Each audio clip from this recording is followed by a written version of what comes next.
네, 최근 삼성전자가 반도체 실적 부진과 외국인 투자자의 매도 행렬에 52주 신저가를 기록하며 위기론이 계속되고 있습니다. 이런 가운데 이재용 회장이 취임 2주년을 맞았는데요. 관련 내용 정철진 경제평론가와 나눠보도록 하겠습니다. 어서 오세요. 네, 안녕하십니까. 네, 2주년을 굉장히 조용하게 지나가는 것 같아요. 네, 그렇습니다. 딱 이맘때가 삼성전자한테는 굉장히 좀 의미 있는 날들의 연속이다 이렇게 보면 될 것 같은데요. 25일이 이제 고 이건희 회장의 4주기입니다. 추도 4주기가 되고요. 28일이 되면 본인 이재용 회장의 취임 2주기가 되고 그리고 11월 1일이 삼성전자의 창립 55주년. 실은 이맘때가 되면 원래였다면 굉장히 왁자지껄하고 으쌰으쌰도 하고 여러 가지 좀 의미가 있을 것 같은데 아마 여러분들이 더 잘 아실 겁니다. 지금 삼성전자의 주가를 보면 모든 것이 설명이 될 텐데요.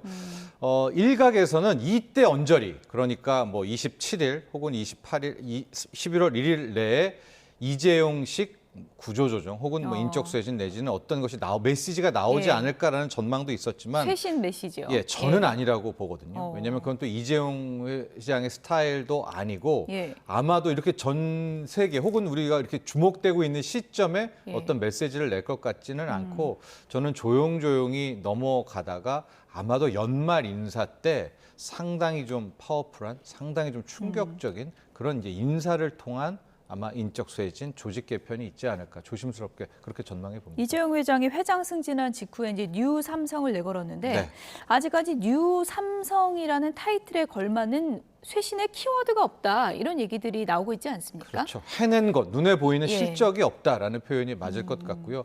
딱 이 대목에서 이재용 회장이 있다면 좀 억울한 측면도 있을 겁니다. 당장 28일에는 여러분들 뉴스를 보셨겠지만 구 삼성물산과 제일모직의 합병 관련한 항소심이죠. 1심은 무죄가 나왔지만 이제 그거 출석하느라고 그러니까 사법 리스크를 가지고 벌써 이거를 뭐 몇 년입니까? 한 5년 정도 이상을 끌어왔기 때문에 본인도 발목 잡혔다. 뭐 그런 좀 억울한 속내를 털어낼 수도 있겠지만 실제로 리더십 부재 기간도 있었고요. 맞습니다. 그렇지만 그렇게 세간은 이렇게 이해를 해주거나 그렇게 받아들이지는 않죠.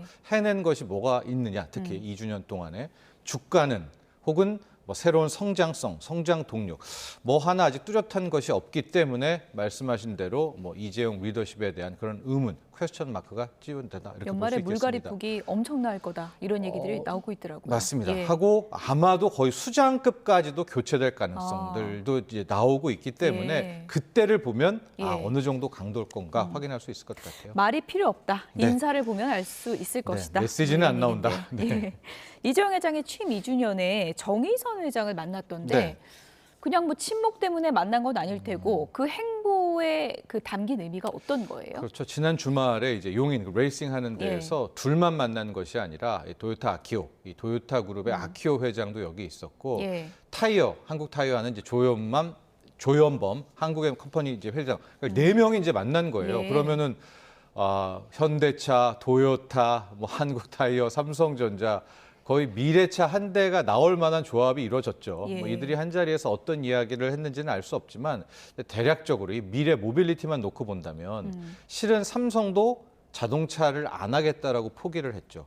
애플도 애플카를 안 하겠다라고 포기를 했잖아요. 근데 삼성전자든 애플든 그 차를 포기한 게 아닙니다. 왜냐하면 이제 미래는 카라고 비클, 그러니까 자동차라는 표현을 쓰지를 않습니다. 가령 뭐 현대 모터스라는 모터스라고 이제 안 하죠. 모빌리티라는 말을 쓰거든요. 그러니까 아마도 애플이라든가 삼성전자 모두 미래차에는 전장, 전기장치, 이제는 반도체가 달린다 이렇게 보시면 되거든요. 그러니까 이제 정의선 회장과 또 토요타 이 둘은 토요타와 현대차는 수소차로 또 맥락이 돼 있어요. 지금 전기차 세상으로 가고 있지만 더 큰 사이즈들, 가령 대형 컨테이너 트럭 같은 것들은 수소차 아니면은 안 되거든요. 이제 그런 라인에 뭉쳐서 여기에 뭐 자동차에 전기 장치까지 하는 뭐 이런 조합을 생각해 볼 수가 있을 텐데 또 이들의 만남은 크게 보면 반 테슬라 진영이기도 합니다. 그런 식인데 뭐 아직까지 뚜렷한 뭐 어떤 것들이 나오는 건 아니지만은요. 원래는 재계 라이벌이었는데 이렇게 2주년에 만난 그 그림은 협력 관계다 이렇게도 볼 수 있는 거예요. 네, 둘 사이도 개인적으로 워낙 친하고요. 하고 우리가 봤지만 이제 현대차도 삼성전자가 없으면 전기 장치가 없으면 안 되는 거고요. 예. 삼성전자 입장에서도 이제 새로운 어떤 모터스 가게는 기존의 현대차가 필요한 것이고 이들 사이에 2차 전지가 있잖아요. 예. 여기에 이제 삼성, SDI라는 것도 끼고 있기도 하고 예. 물론 LG 에너지 솔루션 등등이 있기 때문에 그러니까 앞으로의 우리가 생각하는 미래 모빌리티는 과거의 내연 엔진 차와는 좀 다른 세상이 될 것 같습니다. 좀 시너지를 낼 수 있는 많이 미래를 필요하죠. 지금 그리고 네. 있다. 이런 그림으로 좀 이해를 하면 될 것 같고요. 일단 뭐 삼성전자 주가가 다 말해주고 있다라고 얘기를 해주셨는데 오늘은 좀 올랐던데요. 네, 근데 예. 지금 삼성전자의 주가 관련한 가장 큰 핵심은 외국인들의 순매도 행진이죠. 무려 33거래일 연속 순매도입니다. 예. 연속입니다. 그 전에도 팔았지만 이건 처음 나오는 기록이고요. 33거래일 동안에 외국인들의 판 규모가 거의 13조 원이고요. 이 13조 원을 누가 다 받아냈느냐? 기관은 거의 이 판에 끼지 않았습니다. 예. 개인들이 다 받아냈고 이 주가가 지금 거의 8만 원대부터 5만 원, 뭐 5만 7천, 5만 8천 원대까지 떨어졌으니까 개인에 따라서 천차만별이고 또 물탄 부분도 있겠지만 최소 10%에서 15%, 많은 분들은 예. 20% 이상 이제 예. 하락을 손실을 보는 그런 대목인데 이겁니다. 언제 순매도 행진이 멈추느냐? 언제가 바닥이냐 이거잖아요. 바닥이라기보다는 예. 그 날이 어쨌든 모멘텀이 돼요. 아. 근데 오늘 주가가 3% 정도 반등이 나왔는데 예. 지금 사고 있는 세력은 외국인이 아니에요. 아, 돌아온 게 아닙니까? 예, 외국인이 아닙니다. 예. 물론 이제 장 끝나고 최종 투자자별 집계가 나왔을 때 확인을 해야 예. 되지만 지금 시세를 주고 있는 건 개인과 기관이 끌어올리고 있는 거거든요. 창구로 봤을 땐. 예. 그래서 만에 하나 외국인들이 오늘도 팔아서 34거래일 연속 순매도라고 한다면 예. 오늘의 주가 반등은 좀 어떤 의미를 부여하기는 힘들다라고 보여집니다. 바닥 쳤다고 생각하는 분들 있으실 것 같은데 그건 아니군요. 네, 늘 말씀드리지만은 예. 두 가지죠. 수급에서는 외국인들이 순매수로 예. 돌아와서 못해도 일주일, 5거래일 연속에서 엑스루는 지금 13조 팔았잖아요. 3조 이상은 사줘야 여기 언저리가 바닥이겠구나라는 걸 생각해 볼 수 예. 있겠고요. 두 번째 재료조 측면에서 바닥은 HBM 3, 뭐 8단이든 12단이든 엔비디아와의 계약서 도장 찍은 거 예. 그게 바닥입니다. 그거 예. 없이는 글쎄요. 아직까지 주가 바닥을 논하기에는 뭐 PBR 한 배 이야기도 나오지만 예. 수급과 재료 이것이 훨씬 앞선다고 보고 있습니다. 삼성이 지금 좀 뒤숭숭하다. 이걸 보여주는 단초 가운데 또 하나가 폴더블 폰 갤럭시 Z 폴드 스페셜 에디션이 공언했던 그 시간보다 7시간이나 밀려서 발표됐다고 그래요? 네, 그게 그렇습니다. 좀 이례적인 거 아닙니까? 이례적이죠. 예. 삼성 입장에서는 특히 예. 삼성전자한테 이런 일이 나올 수가 있을까? 예. 저 Z 폴드 SE라는 것이 이제 특별 스페셜 에디션입니다. 폴더폰 쓰신 분들은 알겠지만 특히 이제 가로로 이렇게 열리는 두꺼워요. 근데 되게 얇은 버전으로 나오는 거기 때문에 예. 써본 분들은 저기에 대한 인기가 굉장히 많았었거든요. 그래서 사전 예약도 본물처럼 나왔었는데 예. 막상 출시가 되고 가봤더니 매장이 이게 안 들어오는. 그래서 한 6시간, 7시간이 지연돼서 들어왔고 물량도 현재 턱없이 부족한 그런 상황이기 때문에 각종 추측들이 나오고 있는데 회사 측은 이런 거를 설명을 안 해주죠. 예. 부선에 뭐 이견이 있었다 네, 이런 이견이 얘기만 있었다. 들리고 근데 있는데요. 예. 지금 가장 나쁘게 보는 쪽은 예. 불량이 발견된 건 아니냐. 뭐 이 정도까지 나오는데 여기에 대해서 단호하게 불량 문제는 아니고 네. 회사의 어떤 조율 관계, 부서 예. 간의 조율 차이로 이렇게 출시가 늦어졌다. 곧 이거 맞추겠다라고 이야기를 했는데 예.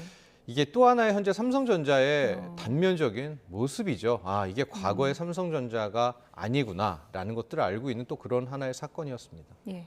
아무래도 이제 반도체 전략이 실패했다 이런 얘기들이 가장 많이 나오고 있는 것 같은데 이건희 회장이 마누라 자식 빼고 다 바꿔라 신경영 선언한 게 지금 31주년이 된 건데 네. 개인적으로 보시기에는 이재용 회장 리더십에서 지금 어떤 부분이 제일 필요하다고 보세요?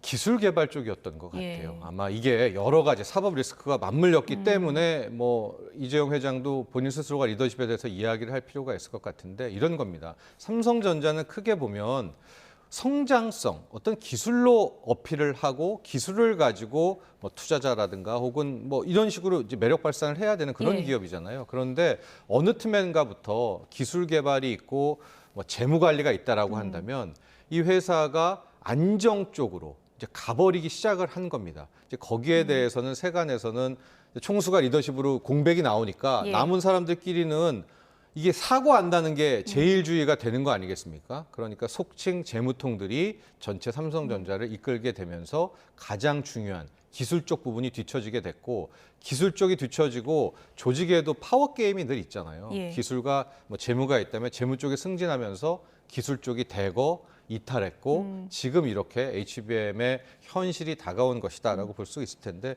약간 그겁니다. 화두가 기술 개발이냐 원가 절감이냐. 만에 하나 리더가 우리는 기술이다. 돈 더 써라. 예. 뭐 R&D다라고 가면 예. 기술 개발인데, 현재 삼성 조직은 원가, 상징적인 키워드로 원가 절감 쪽입니다. 재무적으로, 재무제표 쪽으로. 그럼 당연히 기술 쪽에서는 약하게 될 수 있는 여러 가지 요인 중에서 지금의 현실을 꼽는 것은 역시 이 문제가 가장 많이 언급되고 있는 것 같아요. 이재용 회장이 뭐 공개적인 발언은 삼가고 있습니다만 네. 경영쇄신 메시지를 조만간 또 내놓을 가능성도 있으니까 좀 기다려 보도록 하겠고요. 네. 금융권의 관심 중에 하나가 금리잖아요. 네. 금리 또 내려갈지 이 부분이 관심인데, 이창용 총재가 좀 의미심장한 얘기를 했습니다. 그래픽으로 보여주시죠.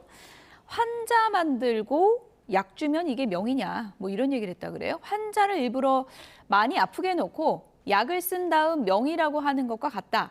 금리를 올리면 가게도 힘들어져서 어떻게 해서든 큰 충격 없이 물가를 잡으려고 한 것이다 라고 했습니다. 일각에서 나오는 뭐 금리 조정 실기론, 이 부분에 대해서 크게 반박을 한 것 같은데 어떤 설명입니까? 네, 이창용 총재도 아마 뉴스 댓글 같은 걸 좀 보시나 봅니다. 왜냐하면 이창용 총재를 향한 두 가지의 예. 비난이 있어요. 예. 첫 번째 비난은 왜 빨리 금리 인하 안 했느냐.